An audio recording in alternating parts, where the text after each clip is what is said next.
ग्वालियर में बेटे की चाहत में एक बहू पर ससुरालियों ने क्रूरता की हदें पार कर दी।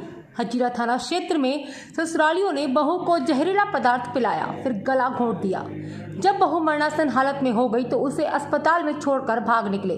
6 दिन बाद होश में आई बहू ने सारी हरकत पुलिस को बताई, जिस पर हजीरा पुलिस ने पति, सास, ननद के खिलाफ हत्या की कोशिश और प्रताड़ना का केस दर्ज कर लिया है।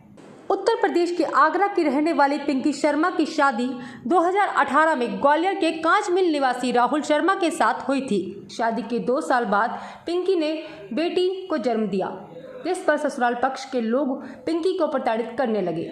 जब प्रताड़ना बढ़ गई तो पिंकी ने थाने में शिकायत की और फिर 2020 में ससुराल छोड़ अपने मायके चली गई। 4 साल तक मायके में रहने के बाद ससुरालियों ने पिंकी को अच्छे से रखने का भरोसा दिलाकर समझौते की बात कही।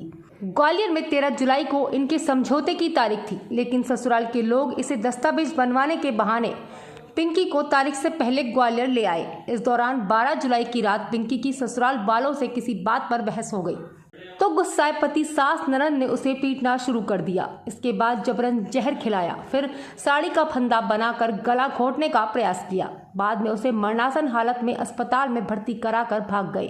खबर लगते ही पिंकी के मायके वाले आए और उन्होंने बेटी का इलाज कराया। पिंकी 2 दिन वेंटिलेटर पर रही, 3 दिन बेहोशी की हालत में रही। उसके बाद होश में आते ही पिंकी ने सारी हरकत बयान की। पिंकी के बयानों के आधार पर हजीरा पुलिस ने आरोपी पति राहुल, सास और ननद के खिलाफ हत्या के प्रयास और प्रताड़ना का केस दर्ज कर लिया है। हजीरा थाना अंतर्गत एक पक्ष के द्वारा शिकायत की गई है कि उसकी जो पुत्री है उसकी शादी हजीरा थाना क्षेत्र में हुई थी और उसके साथ में उसके ससुराल वालों ने कुछ मारपीट की है और हमने अभी हॉस्पिटल में डॉक्टर से भी स्टेटमेंट नोट कराए हैं और जो पीड़िता है वो अभी उसका इलाजरत है। उसका भी हम डिटेल स्टेटमेंट नोट कर रहे हैं कि वह किन परिस्थितियों में अस्पताल में भर्ती हुई। जो भी तथ्य संपूर्ण जांच में सामने आएंगे उनके आधार पर वैधानिक कार्रवाई की जाएगी। सर, परिवार का आरोप है कि फांसी पे लगता है पुलिस करी गई थी ससुराल पक्ष द्वारा और हॉस्पिटल में छोड़ के भाग गए।